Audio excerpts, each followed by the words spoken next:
E aí pessoal, meu nome é Caio Arthur, eu sou um dos integrantes do Bug Hackers Hackerspace e vou ser o instrutor de vocês aqui no nosso curso de consumo de API com Android, utilizando Android, beleza? Sobre os pré-requisitos básicos do nosso curso, são basicamente ter um background de orientado a objetos e conhecer um pouquinho de programação Android. Porque a gente vai estar passando um pouco sobre esses conceitos muito brevemente, a gente não vai estar pausando para explicar coisas simples relacionadas a esses dois conceitos, a essas duas ferramentas, digamos assim, como classe, objeto. A gente vai estar jogando isso já no nosso curso direto. Sobre Android, a gente não vai estar pausando para explicar alguns métodos que já são bem conhecidos de quem já programa esse tipo de quem já faz esse tipo de desenvolvimento, como por exemplo os métodos de ciclo de vida de activities, esse tipo de coisa. Sobre as tecnologias que a gente vai estar utilizando no nosso projeto, a gente vai estar basicamente, a tecnologia principal do nosso app vai ser basicamente sobre as REST APIs. São formas de fazer requisições na internet que capturam ou enviam informações para o nosso app. Essas informações vêm em formato JSON, já é o segundo aí na nossa listinha. São basicamente wraps de chave e valor, digamos assim, feitos em JavaScript, que são da onde a gente vai tirar as informações, de onde a gente vai estar populando o nosso aplicativo.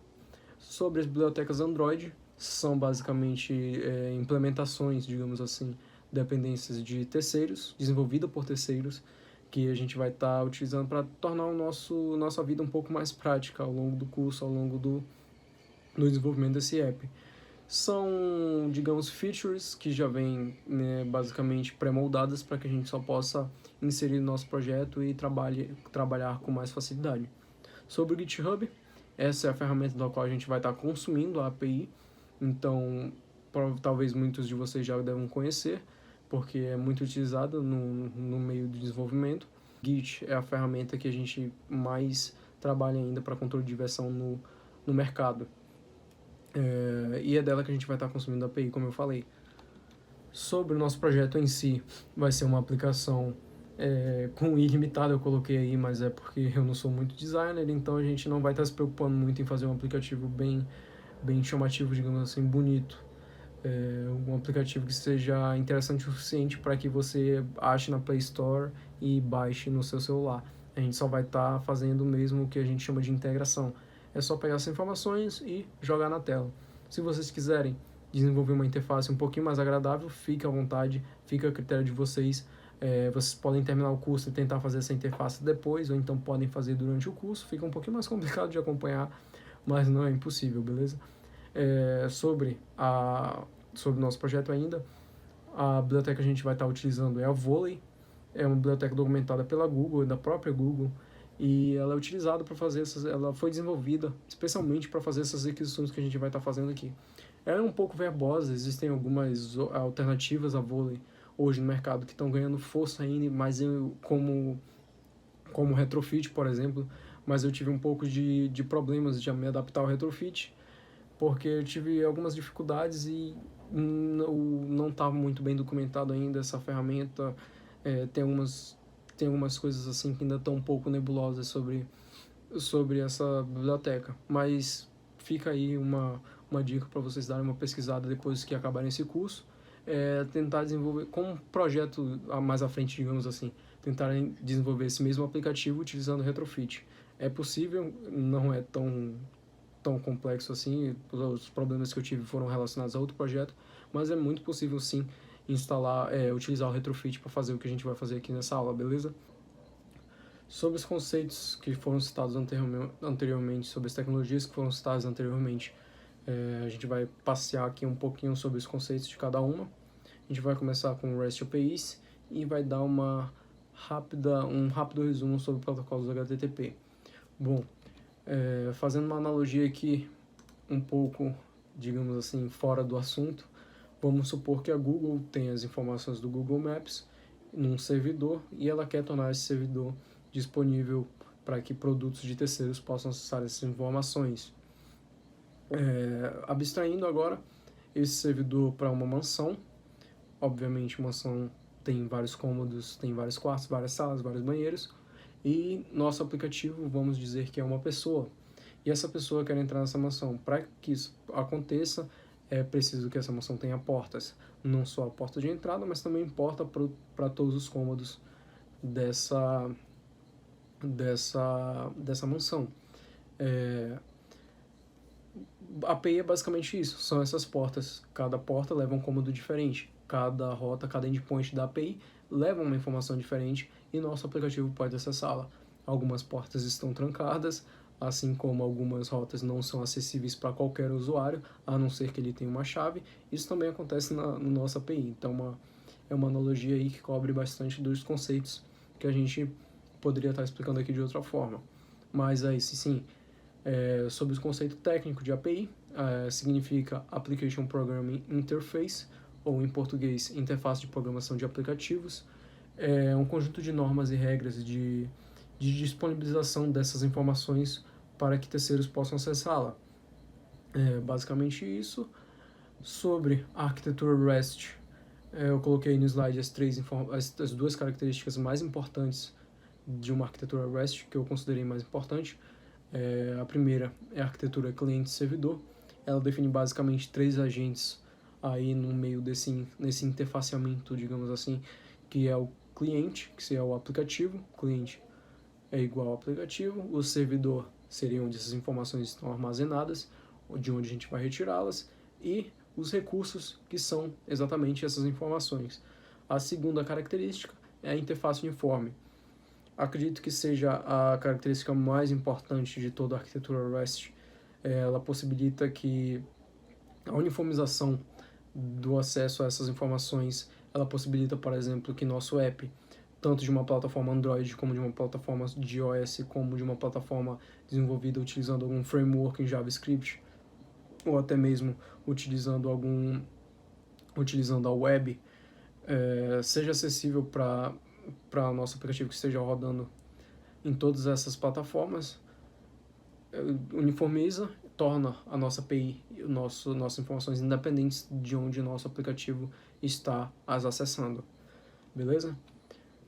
Sobre protocolos HTTP, a gente tem aqui 5 códigos, basicamente. Protocolos HTTP são, digamos, requisições que são feitas na nossa internet, basicamente em toda a internet. Qualquer página que você acessa é uma requisição feita em HTTP. São 5 códigos que retornam para a gente a cada requisição que a gente faz. O código que começa com 1 são códigos de informação sendo processada, ainda não tem um retorno final sobre essa informação, ainda está sendo processada pelo servidor. Os códigos que começam com 2 são códigos de sucesso, por exemplo, o 200 é sucesso, o 201 é criado e por aí vai. Sobre o código 300, é um código de redirecionamento de rota, redirecionamento de endpoint. O código 400 é o código de erro. A gente tem aí o código muito conhecido no meio web, que é o código 404, que é o código de não encontrado. Mas aí a gente também tem o código de não autorizado, o código de proibido, e a gente tem também, e no 500 são os códigos de erro de servidor. 400 é um erro para o lado do cliente, e os códigos de 500 são um erro para o lado do servidor. Aí tem o nosso código pop culture, digamos assim. Sobre JSON, JSON significa JavaScript Object Orientation, Object Notation, na verdade, notação de objeto em JavaScript. Ele é uma forma documentada da gente passar informações entre a requisição. A gente pode estar transmitindo a informação, como pode estar recebendo essa informação. JSON é o formato mais utilizado hoje em dia, mas a gente tem também o XML. Mas a gente vai permanecer com JSON mesmo, porque é o mais universal, digamos assim. Existem 2 tipos básicos de JSONs, são o JSON Objects e os JSON Arrays. A gente tem aí na coluna da esquerda o de cima é um JSON Object e o de baixo é um JSON Array. São 2 maneiras de fazer requisições diferentes e a gente vai estar vendo cada uma delas no decorrer do curso. No entanto, porém, nem sempre, quase nunca, as informações vão estar sendo passadas tão fáceis, tão simples assim, tão bonitinhas, só um JSON Object ou só um JSON Array de vários pequenos objects. Na maioria das vezes vai ser sempre um JSON Object que tem um JSON Array dentro, que tem um Object dentro. Vai ser digamos, várias camadas de informação que a gente vai estar precisando acessar. A gente vai estar vendo também como acessar as informações quando a gente tiver esse tipo de resposta da nossa requisição. Passando agora para bibliotecas do Android, como eu já falei anteriormente, são bibliotecas desenvolvidas por terceiros que são feitas basicamente para facilitar a vida do desenvolvedor. A gente vai utilizar, por exemplo, uma biblioteca para melhorar o image view. O image view ele é bem retangular por padrão, a gente não tem como arredondá-lo, então a gente vai pegar uma biblioteca na internet e vai transformar esse image view num image view circular. Temos vários exemplos das principais bibliotecas que a gente tem do Android mais conhecidas. A Glide a gente também vai estar utilizando. É uma biblioteca de requisições também, mas é uma biblioteca de requisições de imagem. Ela baixa a imagem do endereço que a gente passou e já carrega no image view tudo utilizando uma linha de código. É uma linha bem longa, eu costumo dar um enter para não ficar uma linha quilométrica, mas não deixa de ser uma linha. A gente tem também o Retrofit, como eu já falei anteriormente, é uma outra biblioteca de requisições. Ela é muito menos verbosa que a Volley, muito mais prática, porém ela não é tão bem documentada quanto a Volley, então a gente se perde um pouco no desenvolvimento. A gente tem o OkHttp, que é outra biblioteca de requisições. A gente tem o Picasso, que é uma biblioteca de imagens, e a gente tem o Dagger, que é uma biblioteca de injeção de dependências. Ela facilita muito a nossa vida no desenvolvimento de projetos. A gente não vai estar utilizando ela aqui porque não vi necessidade e ia carregar muito o nosso curso. E existem uma infinidade de outras bibliotecas na internet aí que a gente pode estar encontrando. Inclusive, várias dessas bibliotecas são criadas para user interface. Elas facilitam muito, elas criam objetos, criam componentes na nossa tela que de forma manual a gente não conseguiria, ou talvez até conseguisse, mas daria muito trabalho e tiraria tempo precioso e importante do nosso projeto. Sobre o nosso projeto, a gente vai fazer uma aplicação simples, sem muita user interface, porque não é o foco do nosso curso. A gente vai utilizar algumas bibliotecas já citadas, principalmente Glide e Volley, que são as bibliotecas de requisição, uma de imagem e a outra de requisição das informações mesmo, em si. E a gente vai estar implementando essas requisições em Java, que é a linguagem padrão do desenvolvimento Android. Existe Kotlin também, mas é uma linguagem que está surgindo aí recentemente, então a gente vai seguir com o que ainda é mais usado. Digamos que, em resumo, a gente vai fazer o que a gente chama no mercado de desenvolvimento de integração. A gente vai unir o back-end através das nossas requisições à API do GitHub ao front-end. A gente vai pegar essas informações e exibi-las. É isso que a gente chama de integração. Beleza? Eu espero vocês na próxima aula. Vamos codar, abrir o nosso Android Studio aí e criar nosso aplicativo. Falou!